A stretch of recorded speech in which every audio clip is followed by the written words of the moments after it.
Il existe de nombreux types d'extraterrestres parmi nous. Je n'en ai jamais vu. Peut-être que ta mémoire a été effacée. Découvrons ce qui se passe sur Terre. L'agent H et l'agent Haiti sont deux des membres les plus expérimentés de l'organisation Men in Black. Ils étudient et contrôlent les formes de vie extraterrestres.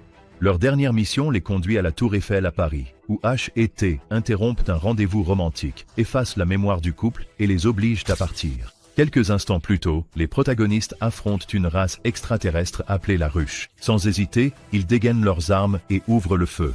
L'histoire revient 20 ans en arrière, à Brooklyn. Une petite créature extraterrestre se faufile dans la maison d'une famille ordinaire. Bientôt, les hommes en noir arrivent, effacent la mémoire des parents et leur disent qu'ils ont vu un simple raton laveur. Mais ils oublient une personne, leur jeune fille, Molly. Elle aperçoit l'extraterrestre, surprend la conversation avec les agents et finit par sauver le petit visiteur mignon. Nous revenons au présent. Molly est désormais une femme adulte, toujours déterminée à retrouver les Men in Black. Un jour, elle capte un étrange signal extraterrestre sur son ordinateur. En suivant le signal, elle repère une zone anormale à New York. Guidée par une volée de pigeons, elle traverse une barrière de plasma et se retrouve dans une zone cachée où opèrent les Men in Black. Inutile de préciser que des extraterrestres sont également présents ici. Sans hésiter, elle enfile un costume noir, repère leur quartier général local et entre pour une visite. Évidemment, elle est rapidement repérée et emmenée pour être interrogée. Comme la protagoniste est incroyablement intelligente et talentueuse, la chef des Men in Black, l'agent O, décide de ne pas lui effacer la mémoire. À la place, elle invite Molly à rejoindre l'organisation. La jeune femme suit une formation spéciale, reçoit le nom d'agent M et part à Londres pour sa première mission. Pendant ce temps à Londres, l'agent H est déjà sur le terrain. Il joue aux cartes avec des extraterrestres, faisant semblant d'être un revendeur de marchandises illégales. Malheureusement, il ne croit pas à sa couverture et la situation dégénère rapidement en bagarre. H bat ses adversaires, mais finit par se faire mordre par un serpent venimeux à 3 têtes. Seule une femme extraterrestre peut lui fournir l'antidote. H promet de lui donner tout ce qu'elle veut si elle lui sauve la vie. L'homme se réveille dans un lit, avec cette même femme extraterrestre allongée à ses côtés. Voilà donc ce qu'elle voulait. Discrètement, H s'habille et s'éclipse. Au même moment, Molly monte à bord d'un train spécial des Men in Black pour se rendre à Londres. Le train se transforme en un express ultra-moderne, équipé des dernières technologies et d'un confort haut de gamme. Il atteint une vitesse incroyable et la conduit rapidement à Londres. Là-bas, Molly se dirige vers le département local des Men in Black. En chemin, elle croise une grande variété d'êtres extraterrestres. La protagoniste rencontre l'agent Haiti et se prépare pour sa première mission. Nous sommes transportés à Marrakech. Un homme range sa maison et danse joyeusement sur de la musique orientale entraînante. Soudain, les lumières s'éteignent et il sort pour voir ce qui se passe. Tout à coup, plusieurs extraterrestres apparaissent d'un portail derrière le dos de l'homme et l'attaquent. Le pauvre homme n'est plus qu'un tas de gelée, pendant que les extraterrestres prennent son apparence et poursuivent leur chemin. Ils entrent dans une boutique de souvenirs anciens, où le propriétaire leur montre un passage secret menant à une pièce cachée remplie de petits extraterrestres. Les hommes s'approchent de leur reine et lui demandent de l'aide pour éliminer un membre d'une race extraterrestre rivale. Lorsqu'elle refuse, ils l'attaquent immédiatement. De retour à Londres, l'agent H se précipite au siège pendant que Molly en apprend davantage sur les plus grands exploits des Men in Black. La jeune femme aperçoit l'agent H et ne peut s'empêcher d'admirer son apparence éblouissante. L'une des femmes extraterrestres confie à Molly que tout le monde ici considère H comme un héros et le sauveur du monde. L'agent T annonce qu'un extraterrestre Jababian nommé Vungus va bientôt arriver sur Terre. Il souhaite explorer la planète et quelqu'un doit l'accompagner. H est assigné à la mission. Molly propose de se joindre au séduisant agent et après une brève hésitation, il accepte. Utilisant un taxi spécial doté d'un passage souterrain secret, les deux agents arrivent dans une boîte de nuit où hommes en noir et extraterrestres viennent se détendre. C'est là qu'ils rencontrent Vungus. Il n'est pas très séduisant selon les critères humains, mais il est poli et gentil. Il y a juste un petit problème. Il est un grand admirateur des femmes terriennes. Pendant que H et Vungus dansent et boivent, Molly remarque deux jumeaux extraterrestres très suspects. Vungus semble clairement mal à l'aise, mais H n'y prête guère attention. Profitant du chaos, les jumeaux extraterrestres utilisent une substance mystérieuse pour enivrer Vungus, le plongeant dans un état de confusion proche de l'ivresse. H pense que son ami a simplement bu quelques cocktails de trop et le renvoie chez lui pour qu'il cuve. Soudain, la voiture transportant Vungus explose.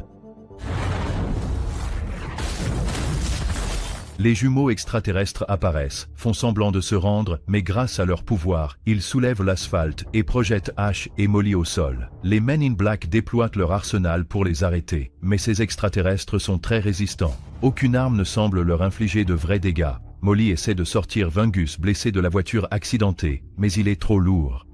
Elle appelle Ash à l'aide, mais Vungus ne lui fait plus confiance. À la place, il donne à Molly un étrange cristal en forme d'étoile, lui disant que c'est la seule chose qui peut protéger les Men in Black. Quelques instants plus tard, Vungus meurt. Ash utilise son arme la plus puissante pour repousser les jumeaux. D'autres agents arrivent, et ce n'est qu'à ce moment-là que les jumeaux extraterrestres se téléportent. L'agent Haïti analyse la situation et conclut que les jumeaux étaient contrôlés par un extraterrestre connu sous le nom de la ruche, un prédateur dangereux capable d'imiter et d'absorber toute forme de vie. C'est la même créature que les Men in Black ont affronté à Paris au début du film. Comme Molly et Ash ont échoué à une mission extrêmement importante, leur supérieur envisage d'effacer leur mémoire et de les renvoyer de l'organisation. L'agent C est particulièrement impatient de le faire. En essayant de se défendre, les personnages principaux affirment qu'il y a un traître au sein des Men in Black.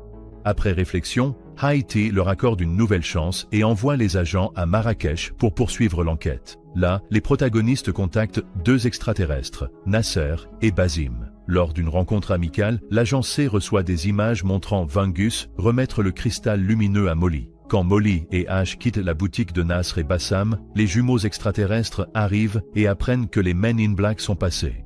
Ash et Molly se dirigent vers une boutique secrète locale qui vend des souvenirs anciens. Malheureusement, les jumeaux extraterrestres avaient déjà éliminé tous les petits extraterrestres présents.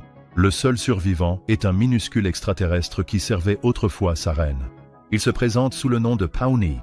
Ayant désormais besoin d'une nouvelle reine, il jure fidélité à Molly et promet de la servir pour le reste de sa vie.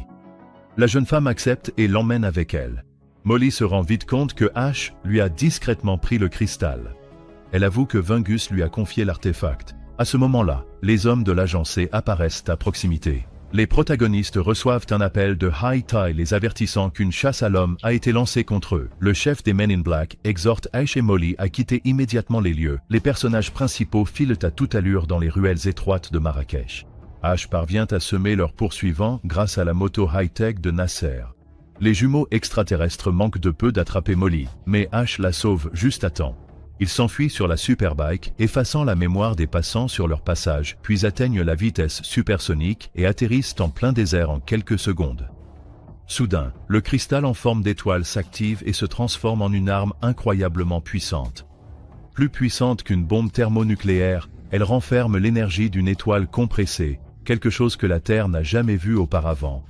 Peu après, un extraterrestre nommé Bassam sort du thermos de Ash et vole le puissant cristal. Ash et Molly s'affairent à réparer leur moto.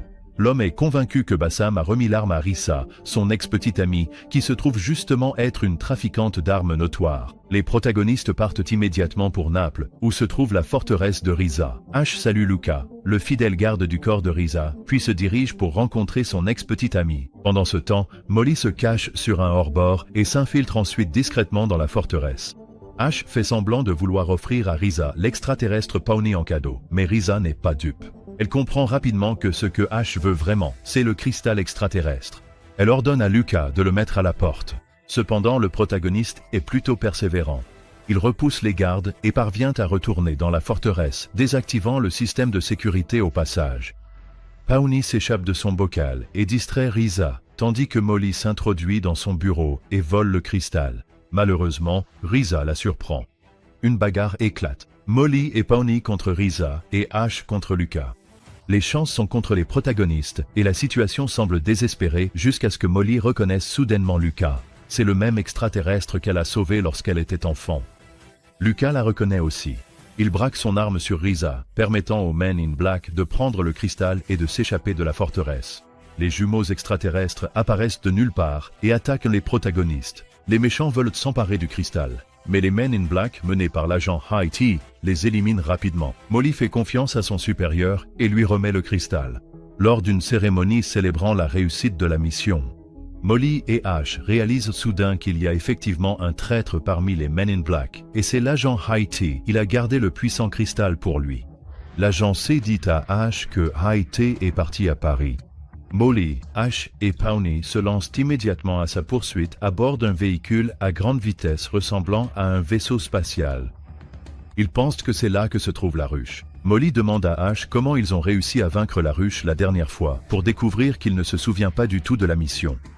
L'agent Haite a effacé la mémoire de Ash et lui a implanté l'idée qu'ils avaient héroïquement vaincu la ruche.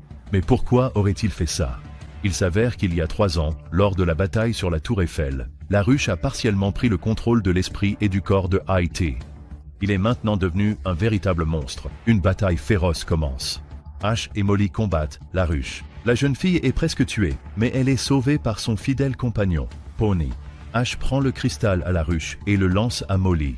Elle active l'arme ultra puissante et détruit complètement le monstre. Malheureusement, l'agent Haite périt avec la ruche. Cependant, Molly n'avait pas d'autre choix. L'agent O nomme Ash nouveau chef du département londonien des Men in Black. Molly demande à Pawnee de rester avec Ash et de le surveiller pendant qu'elle retourne à New York pour accomplir de nouvelles missions.